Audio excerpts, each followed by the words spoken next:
हो गया। एनीवे, तो हम लोग चलते हैं अब नेक्स्ट पॉइंट पर, जहां पर स्क्रीन शेयरिंग में आप देख रहे होंगे। कोलेस्ट्रॉल के बाद हार्ट का आप देख सकते हैं 13 नंबर हार्ट।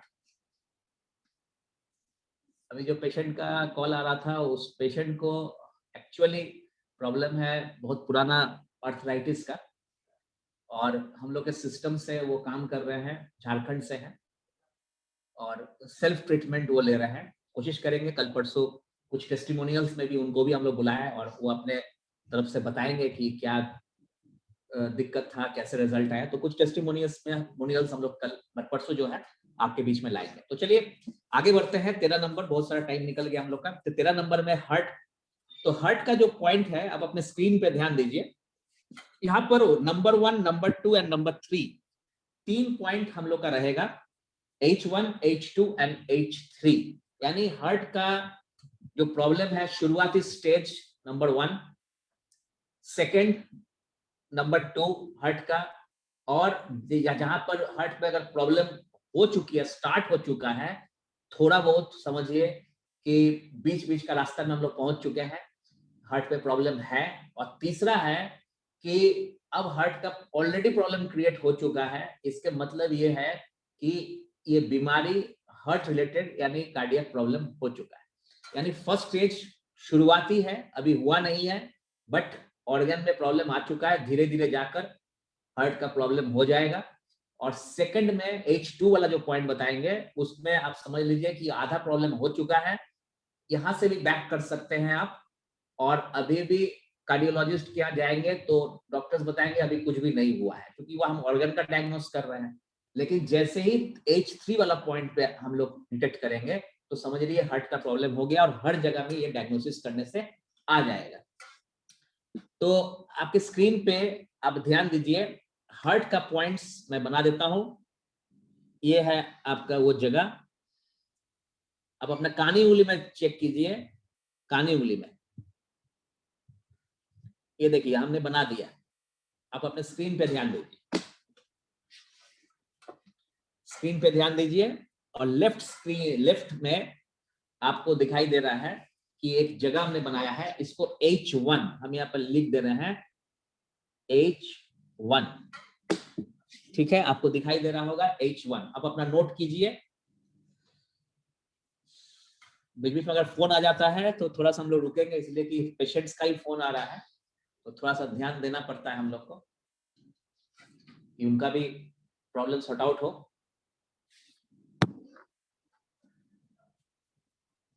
आप लोग अपना अपना पेपर और पेन से इस डायग्राम को बना लीजिए,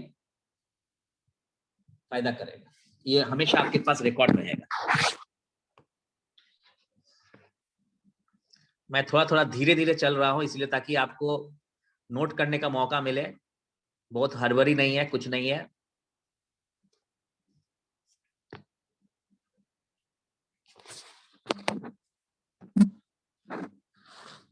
ठीक है, H1 हो गया। अब H2 आपके स्क्रीन पे ध्यान दीजिए, ये H2 हो गया बीचों बीच।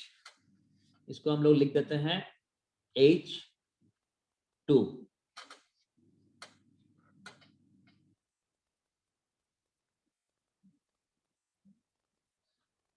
अब H1 में अगर मान लीजिए हमने डायग्नोस किया पेशेंट को, उसी जगह पे मशीन को जब ले गए और वहां पर सुई जैसा, चींटी काटने जैसा फीलिंग होता है पेशेंट को, तो इतना कंफर्म है कि H1 का मतलब हुआ कि हार्ट का स्टार्टिंग फेज हो गया।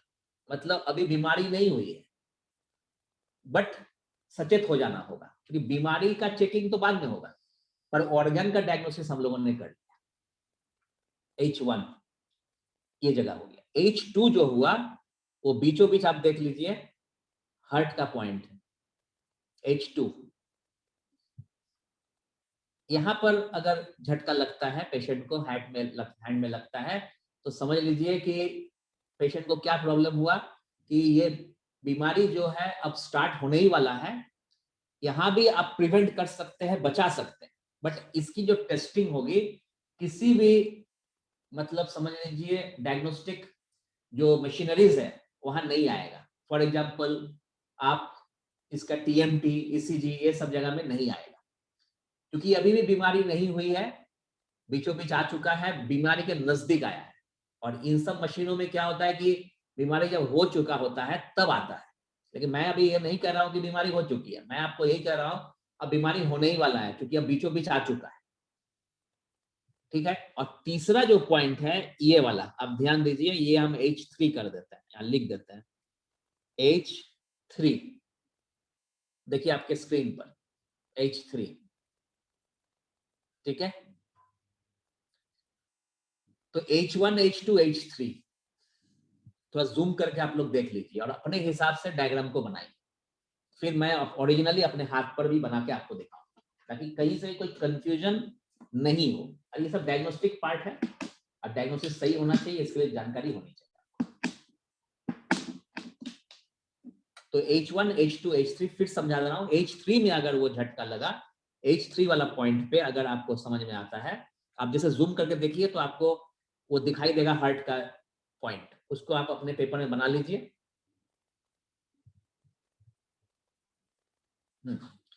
अब यहां पर अगर लगता है तो इतना समझ लीजिए कि बीमारी हो चुकी है। अब हर मशीन में टीएमटी, ईसीजी या जो भी मशीनरीज होता है हार्ट का प्रॉब्लम चेक करने के लिए कार्डियोलॉजिस्ट के द्वारा, कि उनको इस चीज का जानकारी ज्यादा होगा क्योंकि हार्ट के स्पेशलिस्ट होते हैं, उनको सब चीज पता रहेगा। तो तब वो पेशेंट जो है वो आप इमरजेंसी में है, वो कार्डियोलॉजिस्ट के पास जाना चाहिए और साथ साथ आपका ट्रीटमेंट चलेगा, कोई टेंशन नहीं है। लेकिन H1, H2 में आप काफी है, यानी शुरुआती स्टेज और मिडिल स्टेज, ये दोनों ही चीज कोई भी मशीनरीज के थ्रू जांच में नहीं आएगा, क्योंकि वहां ऑर्गन का डायग्नोस नहीं होता है, वहां डिजीज का डायग्नोस होता है। तो डिजीज जब होगा तभी डायग्नोस होगा, और यहाँ पर क्या है, तुरंत पहले ही पता चल जाएगा।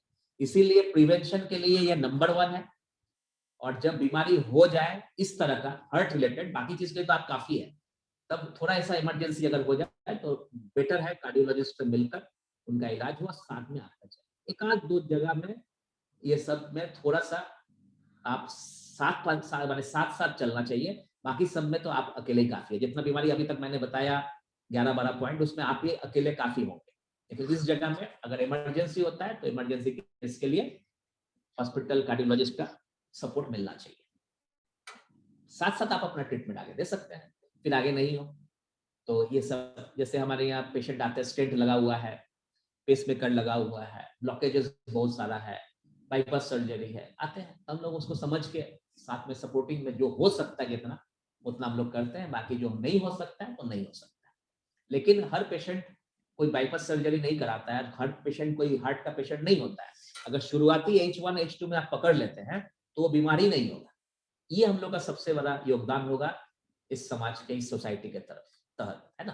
तो H1, H2, H3 बढ़िया से समझिए। H1, H2, H3, H1 और H2 में प्रिवेंशन आप कर सकते हैं, रोकथाम कर सकते हैं। इमीडिएट उस पेशेंट को आगाह कर दीजिए और बताइए कि आपको ये थेरेपी, ये सप्लीमेंट्री यूज करना है, इंटरनल एक्सटर्नल, नहीं तो आप बीमार पड़ेंगे। मान लिया तो वेरी गुड, आप खुद ब खुद बाद में चेक करके देखेंगे कि H2 से H1 में आ गया और H1 से 0 हो गया, यानी ठीक हो गया उसी मशीन से जिस मशीन से अभी आप डायग्नोस कर रहे हैं। और H3 में अगर चला गया तो आपको जैसा मैंने कहा वैसे ही करना है। तो चलिए आपको अब जो है मैं आपको यहाँ पर ओरिजिनल में दिखा देता हूँ। ये मैंने मिटा दिया इसको, ठीक है। अब मैं ओरिजिनल में आपको दिखा देता हूँ। मेरा हैंड हो गया, यहाँ हो गया, यहाँ हो गया और ये, ठीक है। आप अपना देखिए,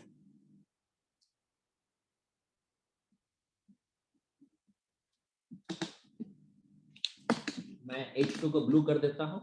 चलिए अब देखिए,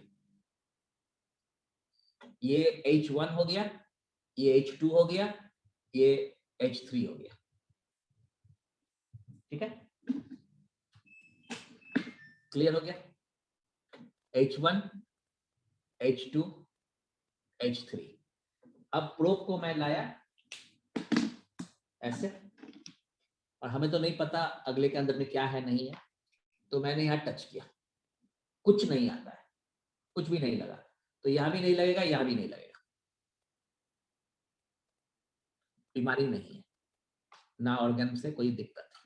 लेकिन यहाँ लगा, और यहाँ जब मैं इस मशीन को लाया तो जिनको मैं चेक कर रहा हूं उनको ना कोई फीलिंग नहीं हो रहा है, ना यहाँ हो रहा है ना यहाँ हो रहा है, लेकिन यहाँ हो रहा है, इस जगह में H1 में हो रहा है। तो क्लियर कट है, मैसेज आ रहा है, स्टार्टिंग फेज हो गया है हार्ट रिलेटेड प्रॉब्लम्स का, बट वो डिजीज स्टेज में नहीं पहुंचा है, तो बीमारी अभी बोलकर कुछ भी नहीं है, बट आगे हो सकता है, क्योंकि अब ऑर्गन जो है थोड़ा थोड़ा गड़बड़ कर रहा है और आगे जाकर वो बीमारी का रूप लेगा। तो हम लोग का काम क्या है, आगाह करना, बताना, तो यहाँ पर, लेकिन इन दोनों जगह नहीं लग रहा, यानी कोई भी घबराने का बात नहीं है, लेकिन प्रिकॉशन लेना चाहिए, प्रिवेंटिव मेजर अप्लाई करना चाहिए। जैसे ही हमने यहाँ लगाया और यहाँ भी लगाया, ऐसे कोई पेशेंट अगर मिल जाए तो वहां भी झटका लग रहा है, यानी यहाँ भी लग रहा है और यहाँ भी लग रहा है, यहाँ नहीं लग रहा है, तो आपको क्या, जैसे मैंने बताया था, ये इनिशियल स्टेज यानी स्टार्टिंग फेज से चला गया है, आगे बढ़ गया है, बीचों बीच पहुंच गया है, यहाँ से बीमारी होना तय, और यहाँ पर आपका जो वर्क है और बढ़ेगा, आपको और मेहनत करना पड़ेगा आपको, और उसको ठीक करने के लिए। और यहाँ पर मतलब इंटरनल और एक्सटर्नल का जो डोज होगा उस तरीके का होगा ताकि वो बैक करे। जो ट्रेन दिल्ली से खुली है उसको वापस वहीं पर रोका जा सकता है, लेकिन जो आधा रास्ता तय करके आगे बढ़ गया बनारस से भी आगे, तो वो पटना पहुंचेगा ही, है ना। तो इसी तरह से मैं आपको समझा दे रहा हूं, तो बेटर है पटना से पहले उसको वापस ले, रोकथाम करने। तो ये यहाँ पर, लेकिन अगर उसी पेशेंट, कोई एक अलग पेशेंट है जिसको यहाँ भी लग रहा है, यहाँ भी महसूस हो रहा है फीलिंग, और यहाँ जब इस मशीन को यहाँ टच किए और उसको यहाँ भी फीलिंग हो रहा है, तब आप सिम्टम पूछना शुरू कीजिए, सीना में दर्द, भारीपन, चक्कर आना, पसीना आना, थकान होना, मतलब जो भी एक सिम्टम होता है हार्ट प्रॉब्लम, वो सब पूछिए। अगर उसमें से 10 में से 8, 7, 5 भी होता है तो बोलिए एक बार जाके एक बार तो चेक करा दीजिए। तो अगला पूछेगा कि हमको क्या हार्ट का प्रॉब्लम हो गया, बोले ऐसा कुछ मैंने नहीं कहा, हमें ऐसा पॉइंट में लग रहा है, आप एक बार सचेत होइए, देख लीजिए। तो वो जाके किसी से मिलेंगे, वो रिफर करेंगे, ईसीजी होगा, टीएमटी होगा, जो होगा डायग्नोसिस होगा, पता चल जाएगा क्या है नहीं है, तब आपको बताना है कि इसीलिए मैंने कहा 90% ब्लॉकेज निकल गया आपका, तो कितना जाने बच सकती है आप खुद सोचिए। मतलब इस फील्ड में आने से कितने जाने आप बचा सकते हैं, लेकिन अगर इसमें लगा तो आप उससे भी आप जान बचा सकते हैं, यानी बीमारी होने नहीं दी, और यहाँ भी लगा और यहाँ भी लगा तब भी आप बचा सकते हैं। लेकिन यहाँ लगता है तीनों जगह में, तो आपने क्या बोला, रिफर किया कि आप जाके एक बार चेक करा लीजिए, क्योंकि आपको तो पता है और उसको अचानक बोलना सही नहीं ना है, तो इसीलिए उसको आप भेजे, तो उसको पता ही नहीं है, तो आप बताएं, वो अपना चेक करा के डॉक्टर्स के संपर्क में रहे, ट्रीटमेंट चल रहा है, इमरजेंसी केस नॉर्मलाइज हो रहा है, तब जाके आप अपना इंटरनल एक्सटर्नल उसके साथ साथ आप दिए तो रिकवरी फास्ट होगा। ये है तरीका। आपको क्लियर समझ में आ गया? हार्ट का मैंने H1, H2 एंड H3 बता दिया, ठीक है, क्लियर। नेक्स्ट आते हैं, देखिए ये बहुत एडवांस पैथी है, जो भी प्राचीन पद्धति आप लोग अपना रहे हैं, यहाँ पर काफी सारे लोग हैं जो शुरुआत में प्राचीन पद्धति को अपनाए हुए थे, हम लोग भी उसी से सीखे थे कभी 17-18 साल 20 साल पहले। उसके बाद बहुत ऐसे लोग हैं जो मैं जो इसका नाम देख रहा हूँ वो ऑलरेडी देश के कई कोने में प्रैक्टिस कर रहे हैं, और जैसा कि मैंने आपको कहा झारखंड से, बिहार से, एमपी से, छत्तीसगढ़ से, एनसीआर, दिल्ली, राजस्थान, गुजरात, महाराष्ट्र से भी लोग जुड़े हुए हैं यहाँ पर, तो काफी सारे लोग यहाँ पर हैं अभी मौजूद, तो वो सब अच्छे काम कर रहे हैं अगर इस फील्ड में है तो, और कुछ लेमैन हैं जो अभी इस फील्ड में नहीं आए, उन सबको मैं आपको बताना चाह रहा हूँ। सबसे पहला पेशेंट हम लोग खुद हैं, हम लोग सबसे पहले जब इसकी जानकारी हो जाए तो इस सिस्टम से सबसे पहले हम लोग अपना चेक करेंगे और एक रजिस्टर बनाएंगे अपना और अपने परिवार के लोगों का। और उसमें पीरियोडिकल हर 3 महीना में डायग्नोस करेंगे। अगर हमें लगता है कि H1 में आ रहा है, H2 में आ रहा है, H3 में नहीं आ रहा है, तो वेट क्या करना है, अपना अपना सेल्फ ट्रीटमेंट कर लेना है। अब लोग सब कोई संपर्क में रहेंगे।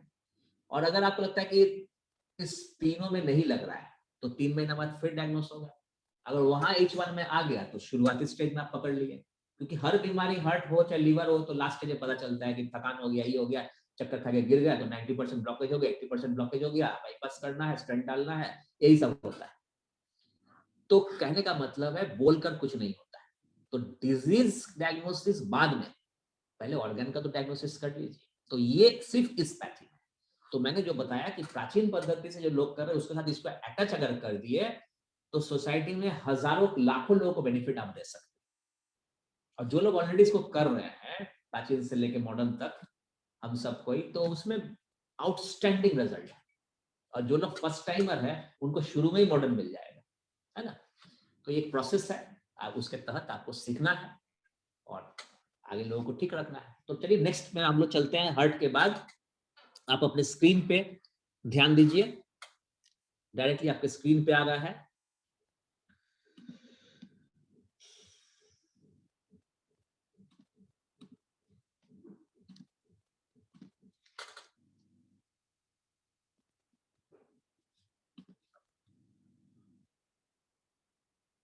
तो आपके स्क्रीन पे हार्ट के बाद आप देख सकते हैं एक पॉइंट आ रहा है लिवर। तो हार्ट से कोई कम नहीं होता है लिवर, ठीक है ना। हार्ट लिवर किडनी, तो HLK, ये जो है हार्ट लिवर और किडनी, ये बहुत इंपॉर्टेंट ऑर्गन्स होता है। ऐसे तो ऑर्गन्स सब इंपॉर्टेंट है, आंख कान नाक गला एवरीथिंग इज इंपॉर्टेंट, बट ये तीन जो है जानलेवा जल्दी हो जाता है, ठीक है। तो इसीलिए ध्यान थोड़ा बढ़िया से देना चाहिए।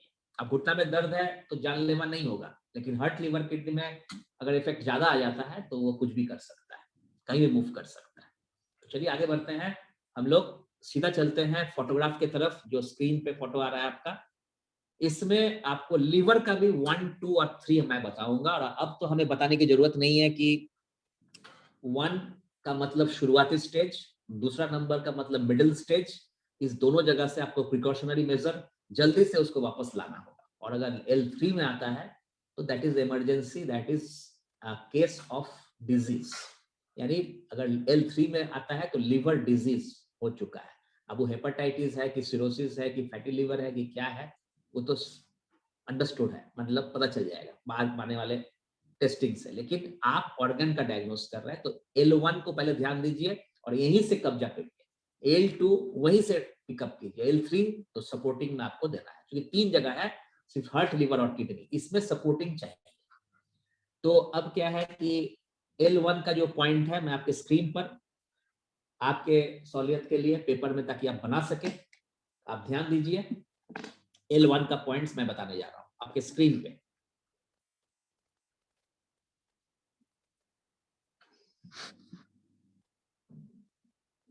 चलिए आप बना लीजिए यहाँ पर।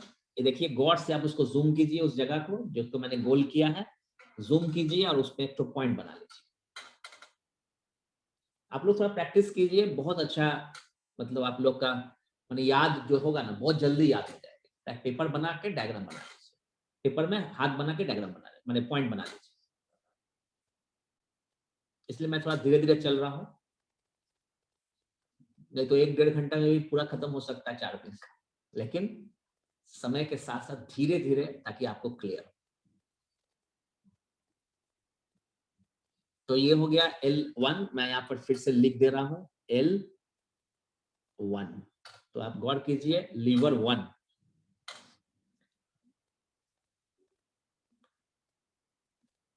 यहाँ पर अगर पॉइंट में पेशेंट को लगता है तो इतना आप जान लीजिए कि उस पेशेंट को कुछ ना कुछ लीवर रिलेटेड प्रॉब्लम होने वाला है, बट अभी बीमारी नहीं हुई है। तो यहाँ सचेत होने का जगह है। यही तो खासियत है कि आप प्रेजेंट एंड फ्यूचर दोनों आपके हाथ में। अब L2 का आप ध्यान दीजिए आपके स्क्रीन पर, L2, ठीक है।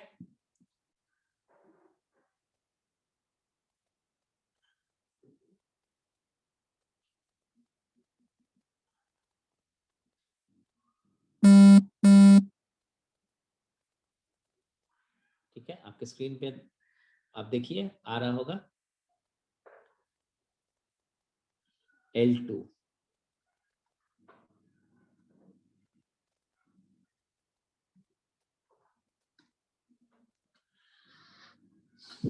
इसको भी थोड़ा जूम कर लीजिए।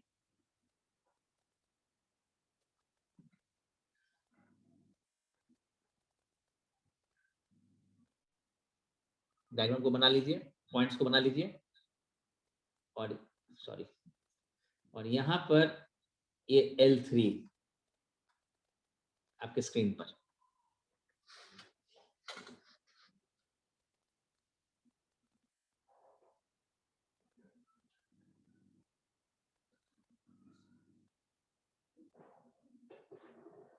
बनाइए इसको।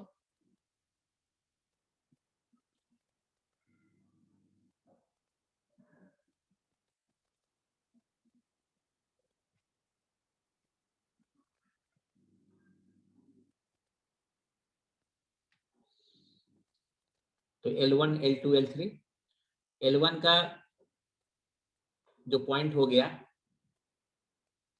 इसमें अगर पेशेंट को जब हम टच करते हैं इस प्रोब के थ्रू, एक्यूलाइफ के प्रोब के थ्रू, अगर वहां पर सेंसेशन आता है तो आपको समझना है कि गैस एसिडिटी का प्रॉब्लम जिसको है, आमतौर पर 99% लोगों को ये बीमारी है, कोई घबराने का नहीं है, उसमें इलाज हो सकता है, छोड़ना भी नहीं चाहिए, ठीक करना चाहिए। लेकिन L2 में है तो इतना जान लीजिए कि पूरे जब भी कुछ हम लोग खाते हैं, ऐसे पेशेंट जब खाता है कुछ भी तेल रिलेटेड या कोई भी ड्राई मतलब फ्राइड चीज या कुछ भी हल्का फुल्का भी, तो जलना शुरू हो जाता है, जिसको हार्ट बर्न बोलते हैं। पूरे चेस्ट के बीचों बीच वो गला तक आता है। और तीसरा L3 में आता है तो निश्चित तौर पे फैटी लीवर, हेपेटाइटिस या कुछ भी लीवर रिलेटेड प्रॉब्लम मतलब निश्चित उसको हो चुका है। तो L1 पे अगर आ गया, L2, L3 में नहीं आता है, दैट मीन्स की शुरुआती स्टेज है। और L1, L2 में आ रहा है, L3 में नहीं आ रहा है, तो इतना जान लीजिए कि ये स्टार्टिंग हो चुका है, मिडिल स्टेज में पहुंच गया, यहाँ से अनिवार्य रूप से इसको वापस लाना होगा, नहीं तो ये L3 की तरफ जाएगा। और L3 जब चला गया तो एक लिवर डिसऑर्डर से कितना कुछ डिसऑर्डर हो जाएगा, कोई ठिकाना नहीं है। उसको शुगर भी हो सकता है और कई सारा बीमारी पेट related, metabolic system, digestive system में हो सकता है। आप सोच नहीं सकते कौन कौन बीमारी हो जाए उसको। तो लीवर बहुत ही इंपॉर्टेंट ऑर्गन है हम लोग का, ठीक है। और L1, L2, L3 ये तीनों पॉइंट को आप एकदम बना लीजिए, थोड़ा सा जूम कीजिएगा तो आपको फोटो नजर आएगा लीवर का, या लीवर डिसऑर्डर लिखा हुआ होगा, आप जूम कीजिए आपको दिखाई देगा। और डायग्राम पेपर में बना लीजिए, बहुत सारे लोग पेपर में बना रहे हैं, एकदम क्लियर बना लीजिए। 4th डे हम लोग इस पे बात करेंगे, अगर किसी को कोई कंफ्यूजन है तो रिकॉर्डिंग भी हम आप सभी को दे देंगे, लेकिन प्रैक्टिस करना जरूरी है। तो L1, L2, L3 क्लियर हो चुका है। चलिए, तो हम लोग क्या क्या जाने, हार्ट भी जान लिए, लिवर भी जान लिए, है ना, उसका सारा पॉइंट समझ गया। इसको अब हम लोग थोड़ा सा ओरिजिनल में देखते हैं अपने हाथ पर। तो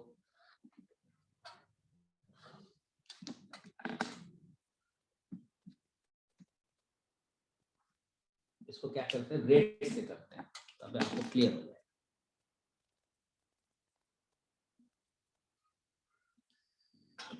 देखिए बहुत सारा पॉइंट बन गया है, तो इसको मिटा देना भी जरूरी है, नहीं तो कंफ्यूजन होगा आपको।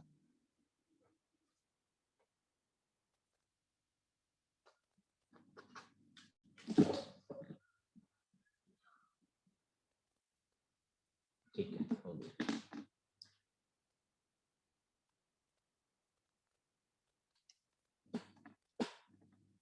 देखिए ये हो गया L1। देखिए डायरेक्ट ओरिजिनल में मैं दिखा दे रहा हूं ताकि आपको क्लियर हो जाए। L1, ये हो गया L2 और ये हो गया L3। L1, L2, L3, इस तीनों जगह मैंने आपको अपने हाथ में भी दिखा दिया। अब इस प्रोब को ले आए और यहाँ टच करे पेशेंट का, कुछ नहीं होता है। ऐसे तो बहुत कम ही आदमी है जिनको ये यहाँ नहीं लगता है, लेकिन अगर यहाँ लगा और यहाँ नहीं लगता है तो कोई बात नहीं है, बस थोड़ा बहुत ट्रीटमेंट इंटरनल से हो जाएगा। लेकिन यहाँ भी लगा और यहाँ भी लगा, यहाँ नहीं लग रहा है, तो इतना समझ लीजिए इंटरनल एक्सटर्नल दोनों चाहिए, खान पान में थोड़ा सा चेंजिंग करना है। लेकिन यहाँ और यहाँ तीनों जगह लग रहा है, तो थोड़ा सा चेकअप तो जरूरी होगा कि आखिर वो चीज किधर गया है, किधर मूव किया है ना। और साथ साथ इमीडिएटली ट्रीटमेंट होना जरूरी है। और यहाँ से आप बैक करके L2 बैक करके L1 ला सकते हैं।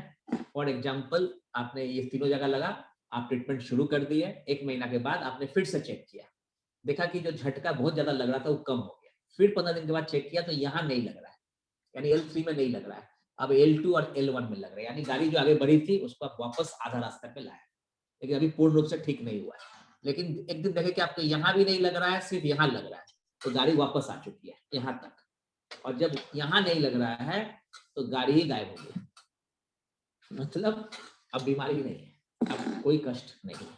तो ये मे भी 1 महीना, मे भी 15 दिन, मे भी 3 महीना, मे भी 6 महीना, डिपेंड करता है कि पेशेंट का कितना इंटेंसिटी में बीमारी फैल चुका है, हो चुका है। अब लीवर का प्रॉब्लम मीन्स तो पूरा शरीर पे इफेक्ट आएगा, लीन एंड थिन हो जाएगा, खाना पीना में तकलीफ हो जाएगी, एक हेल्दी जैसा चेहरा से नहीं दिखाई देगा, हमेशा चेहरा मुरझा हुआ, मतलब लगेगा कि हाँ ये बीमार है, पता चल जाएगा। तो इस तरह का एक सिस्टम है। तो लीवर वाला पार्ट भी हम लोग कंप्लीट कर लिए हैं।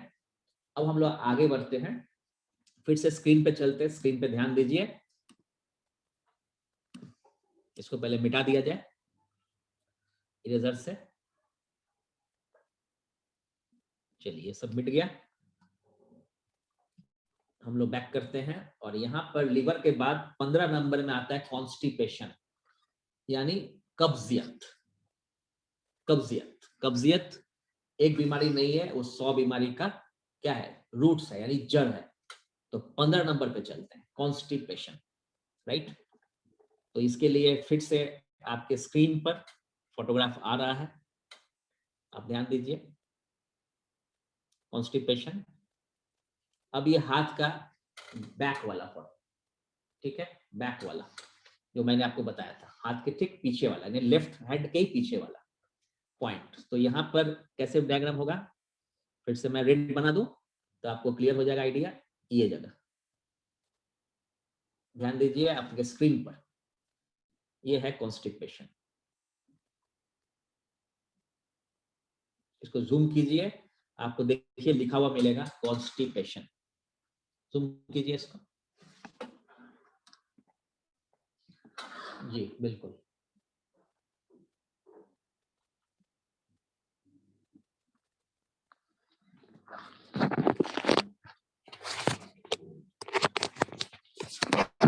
ठीक है, क्लियर।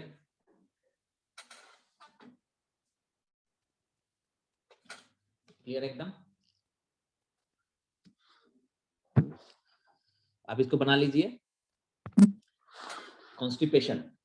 अब बताइए, आप लोगों को शायद जानकारी होगी कि कॉन्स्टिपेशन को डायग्नोस करने के लिए कोई मशीन नहीं बना आज तक, यानी कब्जियत को जांच करने के लिए कोई भी अभी तक मशीन नहीं बना है कि ये बता दे कि इस पर्टिकुलर व्यक्ति को कब्जियत है, क्योंकि ये पेशेंट का बताने का चीज है।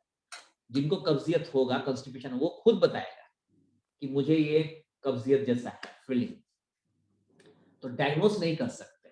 लेकिन आप इस पैथी में देखें, प्राचीन पद्धति है, 5000 साल प्राचीन पद्धति, मॉडर्नाइज कर दिया गया है। और एक छोटा सा एक पॉइंट है यहाँ पर ये, और यहाँ पर एक प्रोब लाएंगे आप ऐसे, और इसको यहाँ टच करेंगे, और यहाँ अगर झटका लगता है तो आप क्लियर कट बोल सकते हैं कि उस व्यक्ति को कॉन्स्टिपेशन है।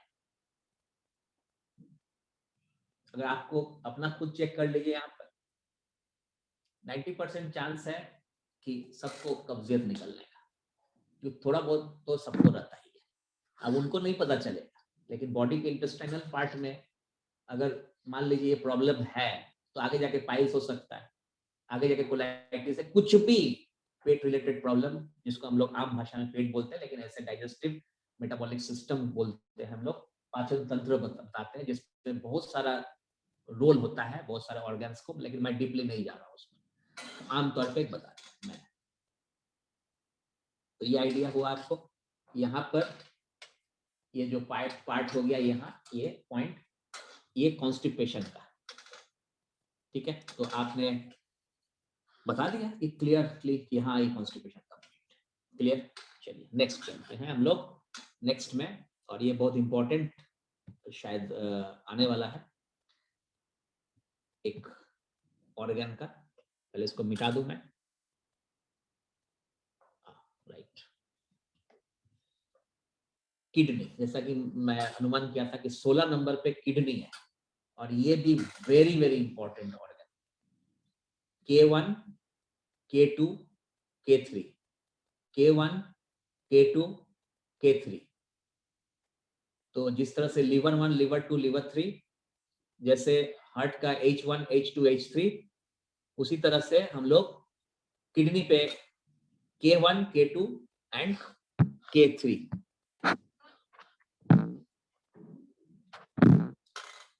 ठीक है, क्लियर।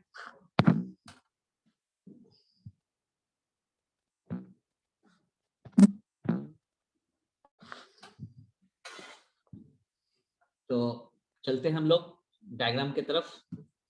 अब यहाँ पर K1, K2, K3 का पॉइंट्स बनाएंगे। पेन से आप अपने स्क्रीन पे ध्यान दीजिए।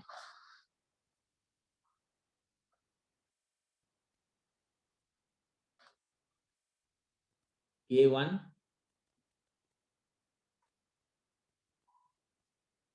ये दोनों हो गया K1, K2,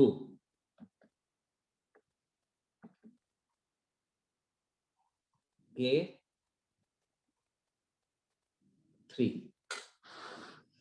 अब देखिए K1, K2, K3 आपको समझ में आ रहा है कि नहीं? K1 में 2 पॉइंट हुआ, लेफ्ट एंड राइट में आप थोड़ा सा जूम करके देखिए, किडनी डेफिशिएंसी इन और किडनी डेफिशिएंसी यांग लिखा हुआ है। तो K1 का जो पहला पॉइंट हो गया लेफ्ट साइड वाला, वो इन का मतलब इनसाइड ऑफ द किडनी में प्रॉब्लम है, और यांग का मतलब किडनी का आउटर साइड में प्रॉब्लम है, यानी यूरेटर में हो सकता है, कहीं पर भी। K2 जो है ये middle stage of kidney problem है, और यहाँ पर K1 और K2 में अगर आता है, K1 तो बहुत लोगों को, मैक्सिमम लोगों को आता है, लेकिन K2 जो है स्पेशल केस में आता है, जिनको रियली कुछ किडनी रिलेटेड प्रॉब्लम है तो, या होने जा रहा है तो पैर में सूजेगा, थोड़ा सा मतलब वीकनेस होगा। K1 में तो पता भी नहीं चलेगा, लेकिन K2 में पता चलेगा।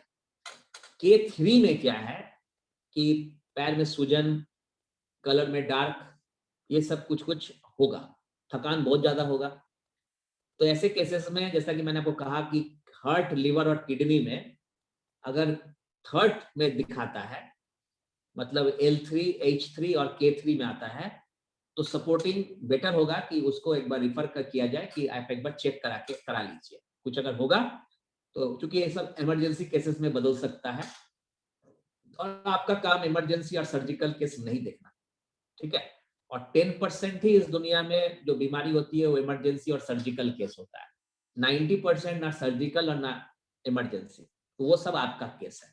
लेकिन फिर भी K3, H3 और L3 में सपोर्टिंग में आप दे सकते हैं, लेकिन बट कि इमरजेंसी स्टेज निकल जाए तो ध्यान रखिएगा। और K1, K2 तो आपका केस है, और इसमें आपको बचाना है, जल्दी से उसको वापस K2 से K1 और K1 से 0 कर देना है।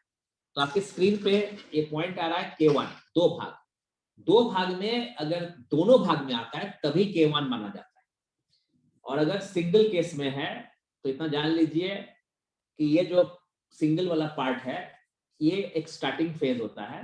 तो आप पूछ सकते हैं कि भाई अगर किडनी के अंदर में प्रॉब्लम है तो किडनी के बाहर में क्यों आएगा? 100% आएगा।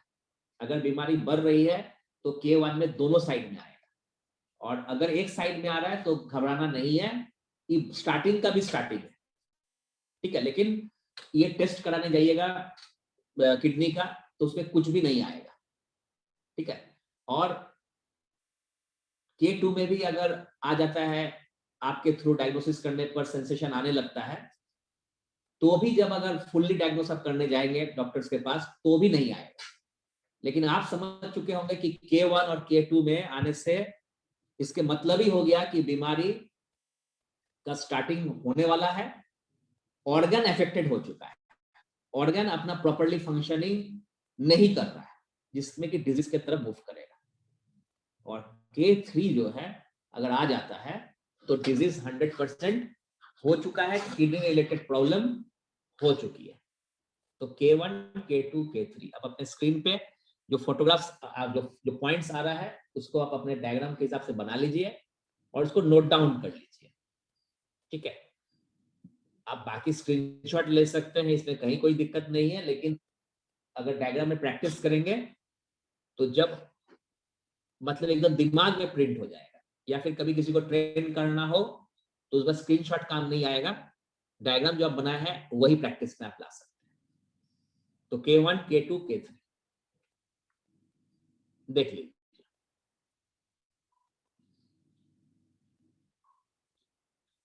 अभी एक सेशन जो कल मैंने आपको बोला था, बहुत सारा सेशन अभी बाकी है। जो लोग सेंटर्स चला रहे हैं उनके लिए एक सेशन, जो लोग 2 साल 3 साल से प्रैक्टिस करें उनके लिए एक सेशन, और जो ऑलरेडी 5 साल दे चुके, 10 साल दे चुके, 12 साल 13 साल दे चुके इस फील्ड में, उनके लिए एडवांस सेशन हम लोग लेंगे, ऑर्गेनाइज करेंगे, उसको लोगों को बताएंगे, जो लोग ऑलरेडी इस फील्ड में हैं उनको अपग्रेड कराएंगे। तो ये मकसद क्या है? मकसद ये है कि ये सब चीज के लिए कि भाई अल्टीमेटली सोसाइटी को बेनिफिट होना चाहिए, लोगों को परेशानी जिनको है उनका परेशानी कम होना चाहिए। तो K1, K2 एंड K3 आप देख सकते हैं। अब आते हैं, चलते हैं थोड़ा सा आगे, K1, K2, K3 से पहले, उससे पहले थोड़ा सा डायग्राम अपने हाथ पर बता देना जरूरी है। देखते हैं ब्लू से हो जाए तो थोड़ा सा आपको क्लियर हो जाएगा। यहाँ पर चलिए ब्लू से मैं कर दिया, K1 का दोनों भाग आप देख लीजिए। ये ब्लू वाला जो पॉइंट है ये आप अपने डायग्राम देखिए, फोटो एंड डायरेक्टली डायग्राम में मैं दिखा रहा हूँ, अपने हाथ में दिखा दे रहा हूँ। उसके बाद यहाँ पर है और उसके बाद यहाँ है, बस ये ब्लू वाला देख लीजिए, K1, K2, K3। ये क्लियर हो गया आपको, ठीक है।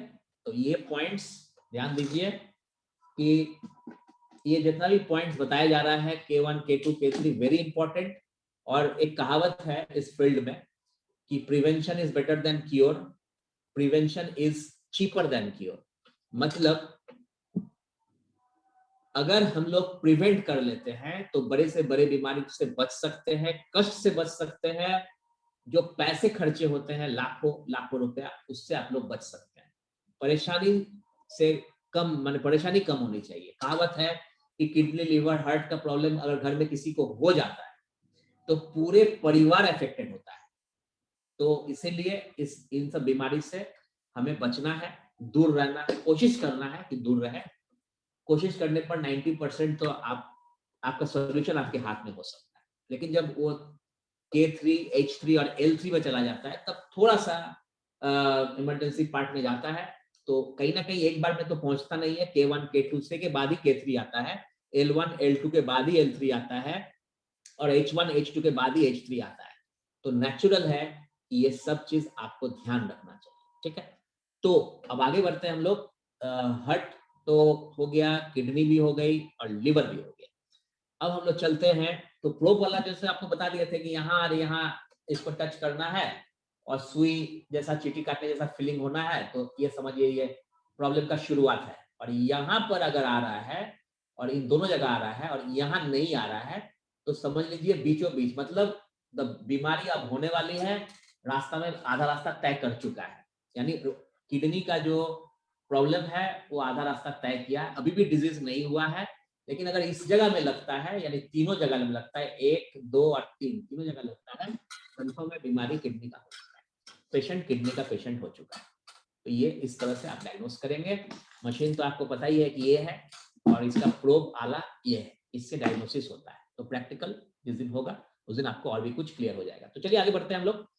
और नेक्स्ट जो है किडनी के बाद जो है हम लोग इसको पहले फिर से मिटाना जरूरी है।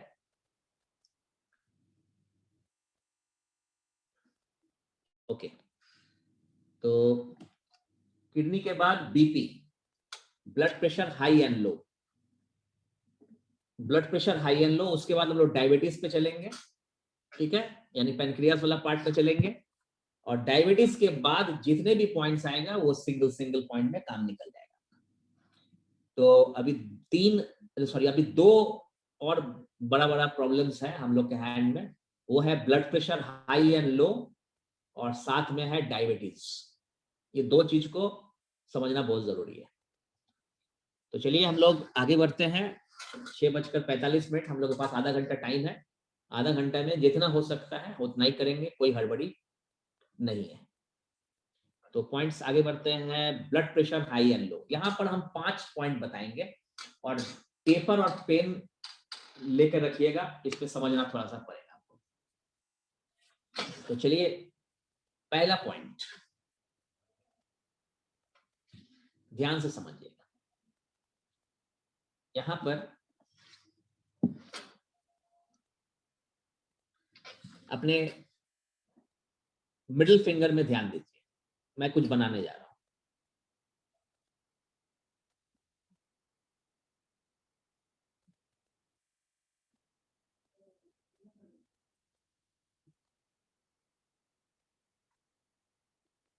और रिंग फिंगर में ध्यान दीजिए।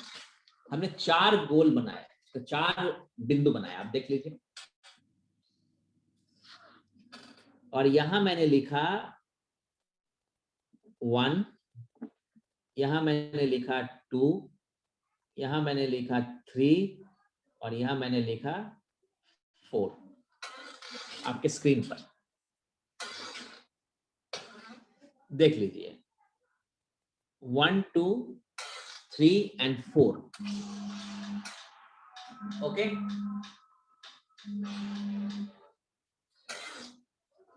क्लियर है?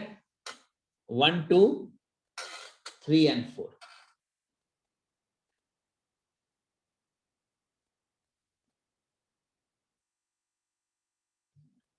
इसको नोट डाउन कर लीजिए, 1, 2, 3 and 4।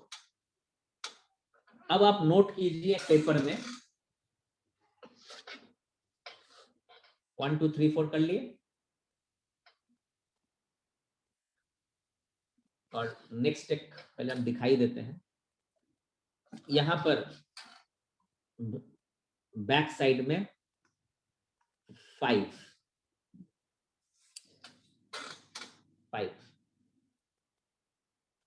इसको ही बना लीजिए। फ्रंट में बता दिए पॉइंट, देख लीजिए 1, 2, 3 and 4 आपके स्क्रीन पर। कहीं कोई दिक्कत तो है नहीं? 1, 2, 3, 4। और यहां पर 5।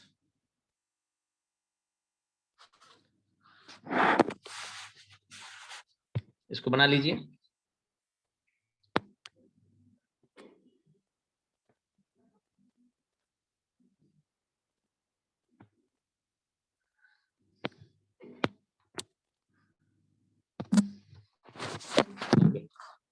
तो एक बार फिर से 1, 2, 3, 4 और 5। अब एक पेपर में नोट कीजिए 1, 3 and 5, 1, 3 and 5। एक नंबर, 3 नंबर और 5 नंबर। अगर इस तीनों में प्रोब लगाने से सुई जैसा, चीटी काटने जैसा फीलिंग होता है, तो पेशेंट हाई बीपी के पेशेंट हो गया, यानी हाइपरटेंसिव, हाइपरटेंशन हो गया उसको, यानी हाई ब्लड प्रेशर का पेशेंट है। लेकिन अगर 1 और 3 में आ रहा है तो स्टार्टिंग फेज या मिडिल स्टेज आप बोल सकते हैं। सिर्फ 1 नंबर पे आ रहा है, 3 नंबर में भी नहीं आ रहा है और 5 नंबर में भी नहीं आ रहा है, ये पेशेंट आगे जाकर हाई बीपी के पेशेंट बनने वाला है। अब सोच लीजिए, आला से आप चेक करेंगे, नॉर्मल सा चीज है स्टेथोस्कोप से चेक करना, 120/80 is a normal position. Age के साथ वो बढ़ा सकते हैं। अगर 60 के ऊपर, मान लीजिए मोटा मोटी बता रहा हूँ, 50-60 के ऊपर है तो 140/90 भी चल सकता है। लेकिन एक एवरेज तरीके से आपको बताया गया कि 120/80 एक मोटा मोटी एक अच्छा फिगर है। 85 हो तब भी चलेगा, लेकिन लोअर वाला पार्ट में 90 से नीचे होना चाहिए, ऊपर नहीं होना चाहिए। ठीक है, चलो इसी को मान लेते हैं। लेकिन आप तो 5 मिनट में डायग्नोस कर लिए कि बीपी हाई है या नहीं है, लेकिन ये कोई बता सकता है कि आने वाले 6 महीना में बीपी का पेशेंट होगा? या तो दवा खाकर भी लोग पहुंच जाए बीपी का पेशेंट, तो पता नहीं चलता है कि वो बीपी का पेशेंट है कि नहीं। तो आने वाले 6 महीने में क्या होगा ये कौन बताए? लेकिन इस पैथी में 1 नंबर, 3 नंबर और 5 नंबर में लगेगा तो वो हाई बीपी के पेशेंट है, भले वो दवा खाए। पहला दिन मैंने बता दिया था, दवा खाकर आए या दवा खाकर नहीं आए, चाहे उसका अभी पोजीशन स्टेथोस्कोप में परफेक्ट दिखा रहा हो, 120/80 भी दिखा रहा हो, लेकिन 1, 3 और 5 में लग रहा है वो हाई बीपी के पेशेंट है, वो आप उसको बोल सकते हैं। लेकिन अगर 1 और 3 में लग रहा है, 5 में नहीं लग रहा है, तो ये पेशेंट 100% हाई बीपी के पेशेंट बनने वाला है। अगर वो कंट्रोल में नहीं किया तो अपना दिनचर्या, अपना बिहेवियर, राइट, खान पान, सब कुछ। और अगर 1 नंबर पे लग रहा है तो घबराना कुछ नहीं है, बीमारी तो अभी हुई नहीं है, मे बी स्टार्टिंग फेज में है तो आगे जा सकता है। तो 1, 3 और 5 इज हाइपरटेंसिव, और 2, 4 और 5 यानी 2, 4 और 5, मैंने अभी क्या बताया था, 1, 3, 5 हाइपरटेंसिव, बचा क्या, 2, 4 और 5 हो गया कॉमन। 5 क्या हो गया, कॉमन, दोनों में रहेगा। तो 2, 4 और 5 में अगर लगता है तो वो लो बीपी के पेशेंट है, हाइपोटेंशन के पेशेंट है, यानी लो बीपी के पेशेंट। ध्यान दीजिए, बहुत इंपॉर्टेंट इंफॉर्मेशन आपको दिया जा रहा है, बेसिक कोर्स है।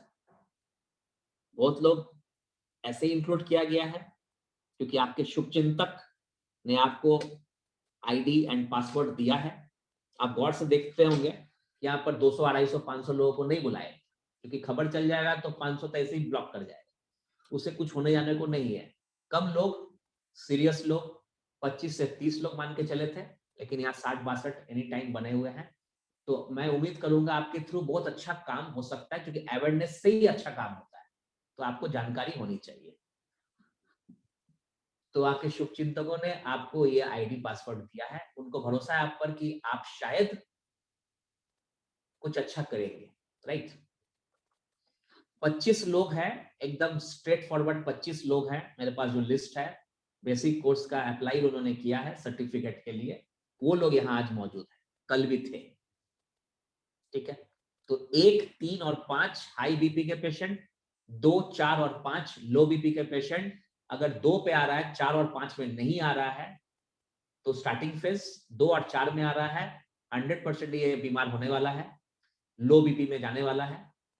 और अगर 2, 4, 5 में आ गया तो 100% लो बीपी यानी हाइपोटेंशन का पेशेंट है।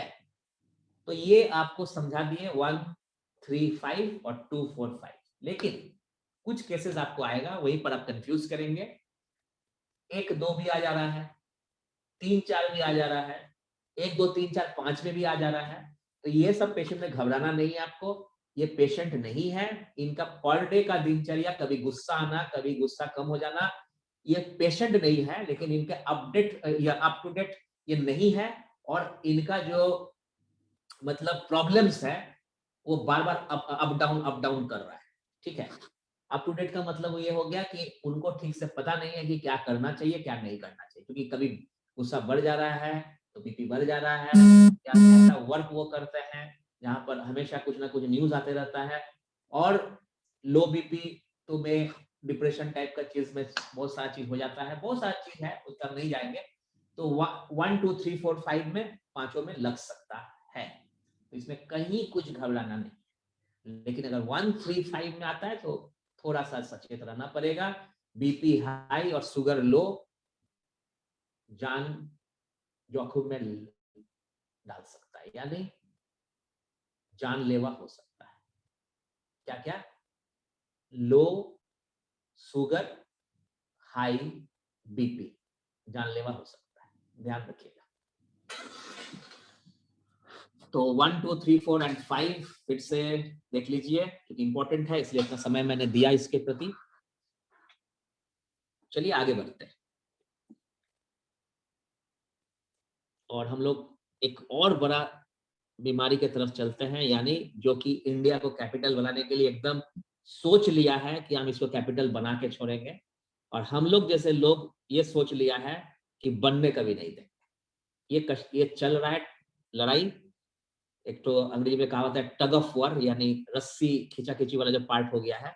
हम लोग बनने नहीं देंगे इंडिया को कैपिटल शुगर का, और शुगर बोलता है कि नहीं, हम तो बन के रहेंगे, हम तो बना के रहेंगे भारत को कैपिटल। तो देखते कौन जीतता है, आप लोग और हम लोग के सबके हाथ में है। तो अभी मैं मैसेज ऑन नहीं किया कि आप लोग बोलना शुरू कर देंगे कि होने नहीं देंगे। मैं जानता हूँ नहीं होने देंगे, यही होना चाहिए, लेकिन उसके लिए हमें काम भी करना है और बहुत काम बाकी है। तो चलिए हम लोग चलते हैं डायबिटीज की तरफ। 18 नंबर आपके स्क्रीन पे आ रहा है। 18 नंबर, मैंने इसको बीपी को हाथ में नहीं बनाया, वो उतना जरूरत नहीं है। अब डायबिटीज वाला जरूर बनाऊंगा हाथ पर। 18 नंबर आप देखिए,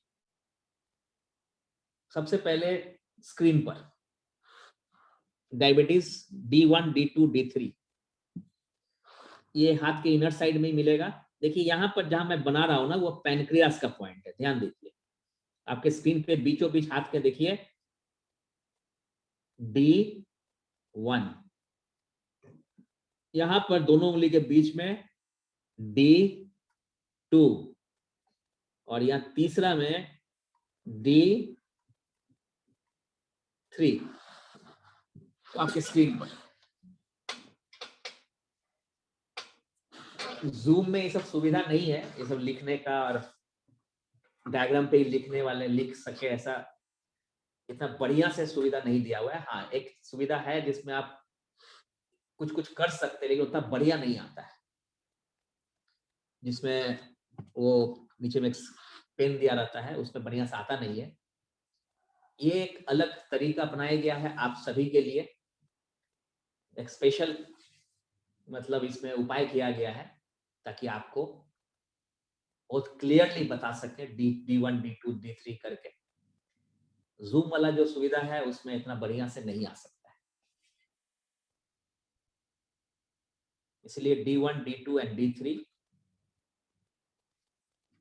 क्लियर हो जा रहा है आपको। D1 जो बीच का जो जगह है वो पैनक्रियास का जगह है। आपको पता है कि पैनक्रियास अग्नाशय से रिलेटेड है शुगर, आपको पता होगा।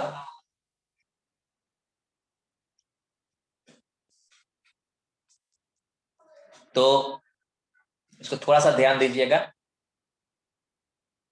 यहाँ पर D1, D2, D3,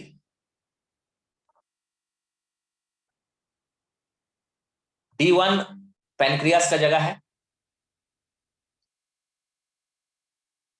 और यहां पर अगर आप प्रोब को ले जाएंगे तो इतना पता चलेगा कि पैनक्रियास जो है ठीक से काम नहीं कर रहा है, मालफंक्शनिंग कर रहा है। लेकिन कोई जरूरी नहीं है कि शुगर पेशेंट आप हो गया, बिल्कुल नहीं।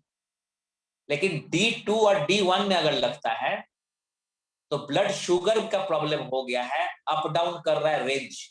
तो आप देखिए दोनों उंगली के बीच में क्या जो जो पॉइंट मैंने गोल किया है, वो पॉइंट का नाम क्या है? Blood sugar. देखिए जो मैंने थोड़ा सा और बड़ा गोल कर दिया। तो D2 वाला जो पॉइंट है वहां पर आप देखिए, वहां पर ब्लड शुगर का पॉइंट, यानी अब शुगर का लेवल अप डाउन कर रहा है। अभी भी हम ये नहीं कहेंगे कि ये डायबिटिक पेशेंट, ठीक है, मधुमेह का पेशेंट है, चीनी का पेशेंट है, या डायबिटिक मिलेटियस इनको हो गया, नहीं। लेकिन D1, D2, D3 में तीनों जगह लगेगा तो 100 में 100% मैं आपको बता रहा हूं ये पेशेंट शुगर का है। तो यहां बचना है, बचाना है, घर के हर फैमिली मेंबर्स को चेक कर लीजिए सीखने के बाद, और जिनको भी आपको लगता है चेक करना चाहिए चेक करिए।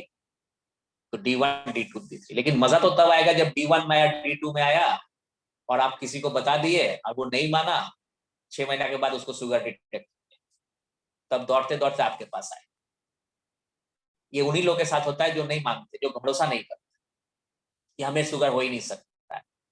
बहुत लोगों ने कहा हमें कोरोना हो ही नहीं सकता है, हम तो लोहा के बने हुए हैं, लोहा, आयरन। अब उन्हीं को कोरोना पकड़, तो वो इसीलिए एडवेंचरस यानी बहुत ज्यादा दिखाना नहीं है। एक कहावत है हिंदी में, ज्यादा वीर जो बनते हैं वो वीर गति को प्राप्त होते हैं। तो इसीलिए नहीं होना है हमें एडवेंचरस या बहुत ज्यादा दिखाना नहीं है, बस ट्रेनिंग ले लेना है, सीख लेना है, और अपने परिवार को सबसे पहले अपने आप को सुरक्षित रखना है, और तब समाज में हर व्यक्ति जिनको जरूरत है आपका काम है उनको भी ठीक करना।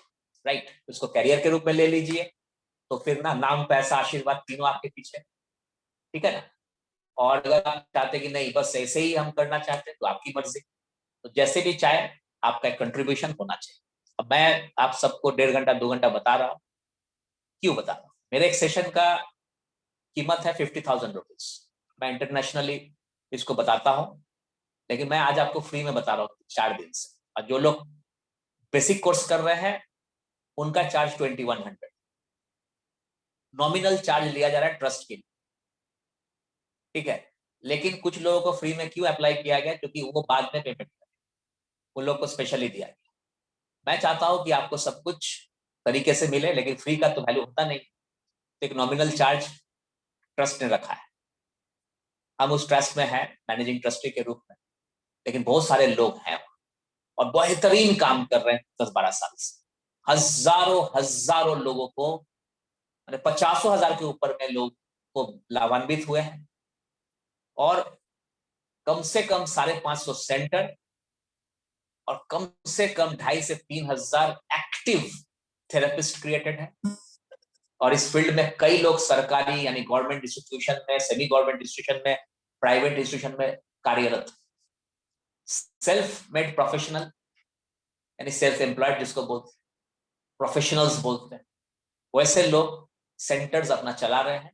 और ऑफिशियली 550 सेंटर है, अनऑफिशियली तो हजारों के ऊपर है। जितने लोग घर से चला रहे हैं उनका तो डिटेल ही मेरे पास नहीं। तो ये सब कुछ अल्टीमेटली एक बेहतरीन चीज भारत का चीज को भारत में ला रहा है, और चेहरे पे मुस्कुराहट आ रहा है। अभी कोविड में पिछले 1.5-2 महीना की मैं बता रहा हूँ, इतना लोगों के जाने बची है इस सिस्टम के थ्रू, सपोर्टिंग सिस्टम के थ्रू। लेकिन हम लोग कहीं पर कोई क्लेम या लिखित में कुछ नहीं, क्यों पता है, इंटरनली हम लोग सपोर्ट दिए लोग। अब ये नहीं बोलना है कि इससे ये होगा उससे होगा, बिल्कुल नहीं, कभी नहीं। बस अपना काम कीजिए, बेनिफिट दीजिए, दैट्स ऑल। बहुत कुछ हुआ, लेकिन हमने कभी नहीं कहा कि इससे ये फायदा हुआ इससे, बल्कि मैंने बोला कि इसको करोगे तो फायदा होगा। मैं उस वक्त यहाँ पर आया था जूम के थ्रू जिस वक्त कोविड का महामारी घर घर में घुस चुका था।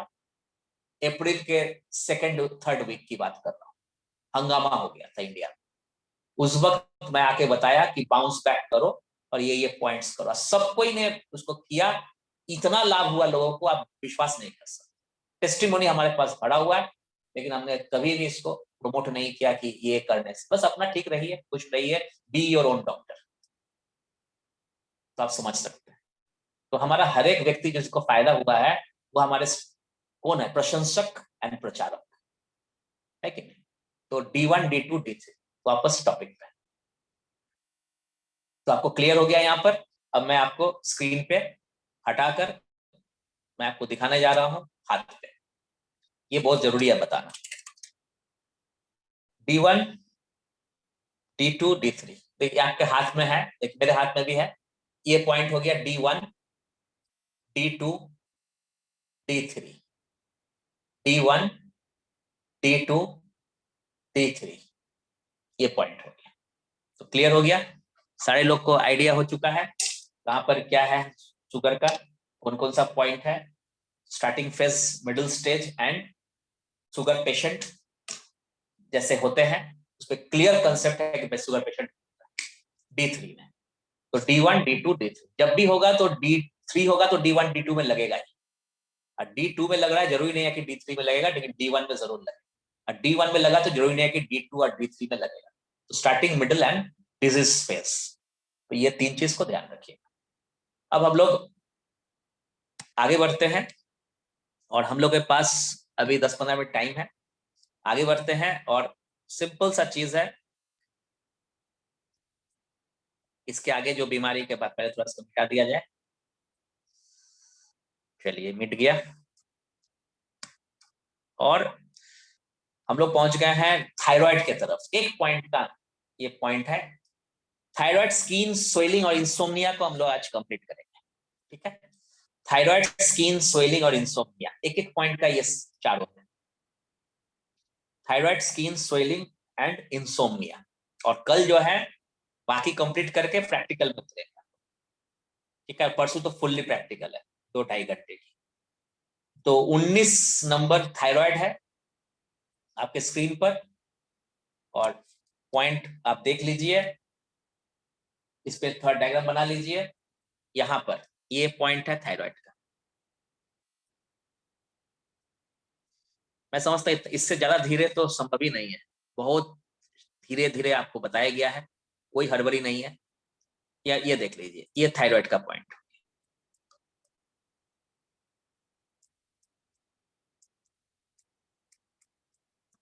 ठीक है।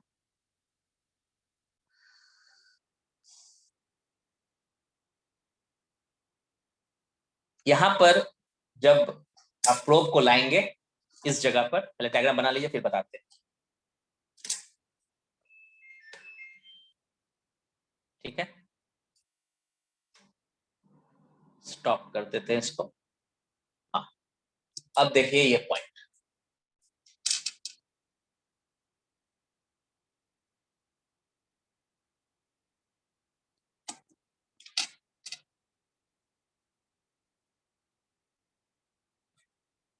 देखिए ये आपके स्क्रीन पे है, मेरा हाथ का उंगली का फोटो है, ठीक है। ऐसे अगर देखना चाहे तो थोड़ा कंफ्यूजन हो जाएगा, ऐसे ही दिखा दें। ये देखिए,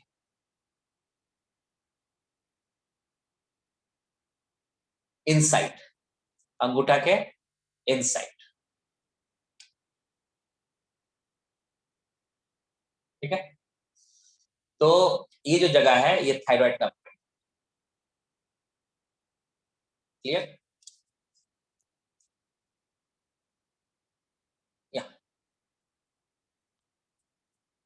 ठीक है, यहां पर जब आप प्रोब को लाएंगे ऐसे और यहां टच करेंगे तो सुई जैसा, चीटी काटने जैसा, अर्थिंग जैसा अगर यहाँ फीलिंग होता है पेशेंट को, तो समझ लीजिए उस व्यक्ति को थायराइड रिलेटेड, यानी एंडोक्राइन ग्लैंड का जो पार्ट है थायराइड ग्लैंड में, उससे रिलेटेड प्रॉब्लम है। अब थायराइड ग्लैंड का प्रॉब्लम होता है तो हाइपर हाइपो तो जल्दी ठीक नहीं होता है, तो आपको मेडिसिन खाना पड़ सकता है, थायरोनॉम, थायरॉक्स, ये सब मेडिसिन खाना पड़ सकता है। फीमेल में कुछ ज्यादा ही ये दिखने को मिलता है, लेकिन मेल भी पीछे नहीं, ठीक है। तो ये जो जगह है थायराइड का, और ये कहा जाता है कि ये कंट्रोल हो सकता है, तो मैं भी ये नहीं कहूंगा कि शुगर या थायराइड क्योर कर देंगे, तो ऐसा कहीं कोई कहीं हम नहीं, ये सब नहीं बोलने जा रहे। लेकिन यहाँ पर जो पॉइंट है, अगर इसको डायग्नोस कर लिया और फिर भी थायराइड नहीं आ रहा है तो सचेत हो जाएगी। रेंज में नहीं आ रहा है, रेंज में है ना, कम ना ज्यादा, लेकिन बीमारी होने वाली, फिर ये लाइफ टाइम चलेगा। मैं ही मान लेता हूँ चलो क्योर नहीं होगा, तो लाइफ टाइम के लिए फंस गया। तो अभी सचेत हो जाओ, अगर झटका लग रहा है और थायराइड निकल नहीं रहा है, मतलब रेंज के अंदर में, कम बेशी नहीं है, ठीक है। रेंज में रहेगा तो नेचुरल है कि कोई नहीं बोलेगा, लेकिन ज्यादा हो गया, कम हो गया तो आप बीमार हो गए, राइट। तो आप डिटेक्ट कर लीजिए, अपना चेक कर लीजिए। और अगर यहाँ लगा और निकल आया, क्योंकि यहाँ तो 1 2 3 है नहीं, निकल गया, तो फिर ट्रीटमेंट। अब इसका क्या फायदा है, तो थायराइड के चलते या तो वेट लॉस या तो वेट गेन, ज्यादातर तो वेट गेन ही होता है, लेकिन वेट लॉस भी होता है, चेहरे का प्रॉब्लम, कलर का प्रॉब्लम, खान पान का प्रॉब्लम, जल्दी ठंडा गर्म लगना, गुस्सा जल्दी आना, अचानक गुस्सा आना, अचानक ठंडा होना, बहुत कुछ हो सकता है और इफेक्ट करेगा जाके कहीं ना। इस पे डिटेल में हम नहीं जाते। तो थायराइड ग्लैंड को कंट्रोल करना विदाउट मेडिसिन कौन सा पैथी है? यही पैथी। अब इस मशीन को हमने लिया और यहाँ डायग्नोस किया और इसी में एनर्जी स्टार्ट किया। एक ट्रीटमेंट का एक तरीका है, बताऊंगा मैं। ये एनर्जी देना शुरू किया, इतना ही काफी, आधा घंटा पर डे और थोड़ा सा इंटरनल कुछ। रिजल्ट आप खुद देख लीजिए 90 डेज। ऐसे लोग ठीक हो चुके हैं, दवा बंद हो चुका है, तब भी मैं क्या बोलता हूं? Control without medicine. क्यों? क्योर वर्ड क्यों नहीं यूज किया? आप बोल सकते हो तो ठीक हो गया, दवा भी खाना बंद हो गया, सब कुछ हो गया, शुगर का पेशेंट दवा बंद हो गया, बीपी का पेशेंट दवा बंद हो गया, ठीक हो गया, 5 साल हो गया। कंट्रोल विदाउट मेडिसिन, बस क्लियर है। अब टर्म्स को क्यों हम चेंज करें? जो है सो है, जो एक्सेप्टेड है सो एक्सेप्टेड है। क्लियर हो गया? तो यहां पर हम बता थायराइड। फिर आगे बढ़ते हैं। ये आपके स्क्रीन पे फिर से ध्यान दीजिए। थायराइड के बाद कौन सा पॉइंट था?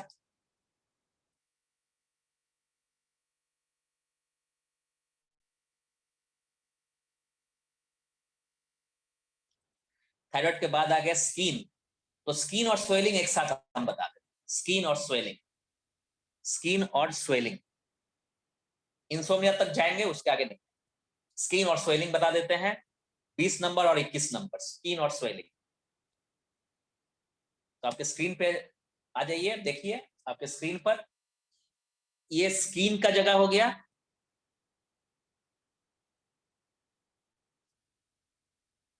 ये स्किन का जगह हो गया और ये स्वेलिंग का जगह हो गया। तो नीचे वाला मैं यहां लिख देता हूं स्किन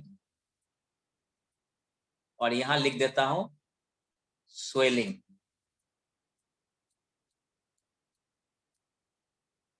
ठीक है, आप भी लिख लीजिए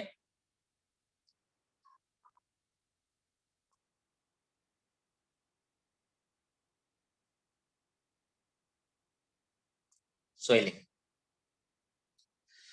ठीक है, तो स्किन का प्रॉब्लम कुछ भी होगा, पेशेंट के पैर में स्किन का प्रॉब्लम है तो आपको तो दिखाई दे नहीं रहा है, तब भी आप बता सकते हैं यहाँ टच कर, इस उंगली के इस जगह में टच कर।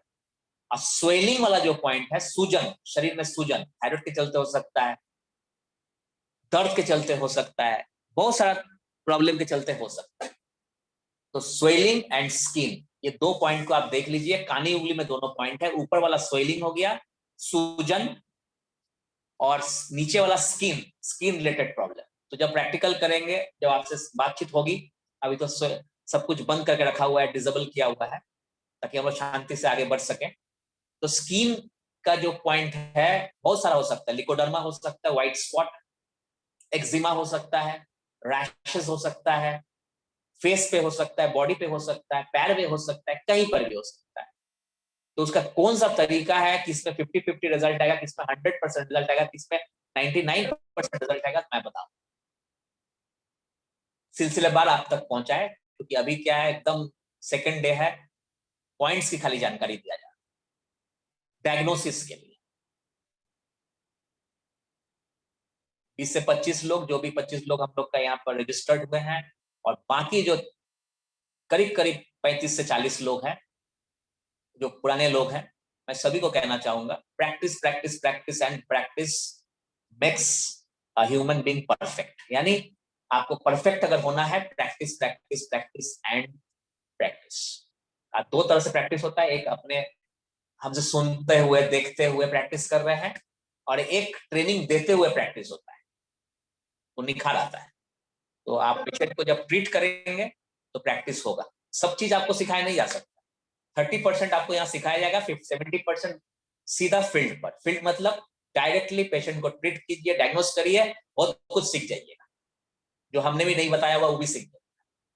तो 30% ही सिर्फ ट्रेनिंग होती है, 70% सीधा फील्ड पे उतरिए। आप सोच रहे कि मैं बहुत सीख कर 2 महीना, 6 महीना, साल भर सीख के तब उतरेंगे, तो जिंदगी में ये दिन नहीं आए। और जो सोचते हैं कि नहीं मैंने 10 दिन 5 दिन अपने ऊपर कर लिया, 4 दिन का क्लास कर लिया, 15 दिन के बाद, 20 दिन के बाद, 1 महीने बाद हमको उतरना है और वहीं से सीखना है, वही आगे जाएगा। परफेक्ट होके कोई आज तक नहीं उतरा है, और उतरने के बाद परफेक्ट हुआ है, हजारों केस मेरे सामने। तो स्वेलिंग स्किन हो गया, तो इसको थोड़ा लास्ट में हम हाथ में बता दे रहे हैं। एक और फाइनल जगह है, वो है इंसोम्निया। एक बार बैक में देख लेते हैं, बिल्कुल हाँ, इंसोम्निया 22 नंबर, जो आज का लास्ट पॉइंट होगा हम लोग का। यहाँ पर इंसोम्निया मतलब अनिद्रा होता है। आप अपने स्क्रीन पे ध्यान दीजिए, अनिद्रा यानी फर्स्ट उंगली में ये पॉइंट है, ध्यान से देखिए, ये जगह है, ये जगह है, ठीक है, देखिए ये जगह है, और ये हो गया इन सोमनिया, मतलब अनिद्रा, नींद की कमी। अब आप बताइए, CT scan, MRI, blood test, urine test, ultrasound, कहीं पर भी नींद की प्रॉब्लम डिटेक्ट होगा या पेशेंट को बताना हो? लेकिन इस प्राचीन पद्धति के देखिए जो मॉडर्नाइज हो गया है, ये 5000 साल प्राचीन पद्धति, और इसको मॉडर्नाइज कर दिया, और इसमें पता चल जाता है कि इंसोम्निया इस पेशेंट को है कि नहीं, यानी अनिद्रा है कि नहीं, टेंशन के चलते नींद आ रही है, नींद नहीं आ रही है, ये बीमारी इनको है कि नहीं। पेशेंट को बताने से, पेशेंट अपने जगह बता रहा है, उसके बताने से पहले आप बता दीजिए कि आपको अनिद्रा की शिकायत। तो अब अपने हाथ पर ये स्वेलिंग का पॉइंट हो गया, ब्लू से कर देते हैं, ये स्वेलिंग का पॉइंट हो गया, ये स्किन का पॉइंट हो गया, ये किडनी वाला पॉइंट के बगल में, और ये अनिद्रा का पॉइंट हो गया,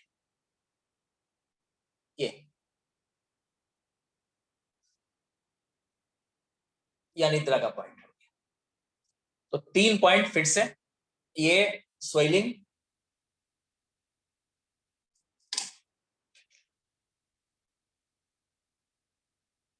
ये स्किन, और ये अनिद्रा, नींद की कमी। तो यहीं पर आज हम लोग समाप्त करते हैं, ये डायग्नोस्टिक पॉइंट है। कल हम लोग 5:30 बजे फिर मिलेंगे इसी जूम आईडी पर पासवर्ड के साथ, और यहाँ पर कल जो हम लोग सीखेंगे, जो 4 पॉइंट 5 पॉइंट बच गया, एंड प्रैक्टिकल अप्रोच। तो 5:30 बजे आप लोग पहुंच जाइएगा, 2 मिनट 4 मिनट पहले ही आ जाइएगा। 60 लोग 65 लोग हम रहेंगे, और उससे ज्यादा भी कल हो सकता है, क्योंकि काफी लोग पुराने लोग भी आएंगे। तो आप सभी को बताना चाहूंगा, 5:30 बजे से 7 कल का रहेगा सेशन, और परसों का जो सेशन होगा हम लोग 4 बजे करेंगे। तो फिलहाल आज का सेशन हम लोगों ने कंप्लीट किया। थैंक यू वेरी मच, आप सभी को बहुत बहुत धन्यवाद। आप आए और सीखने का कोशिश किया, और मेरा काम था आपको बताना।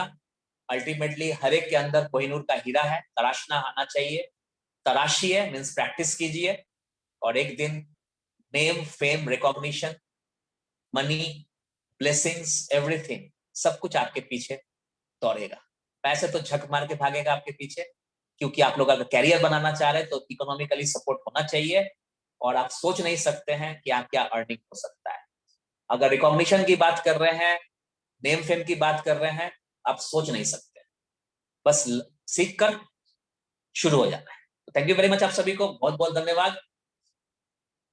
कल फिर मिलते हैं 5:30 बजे, तब तक के लिए गुड नाइट।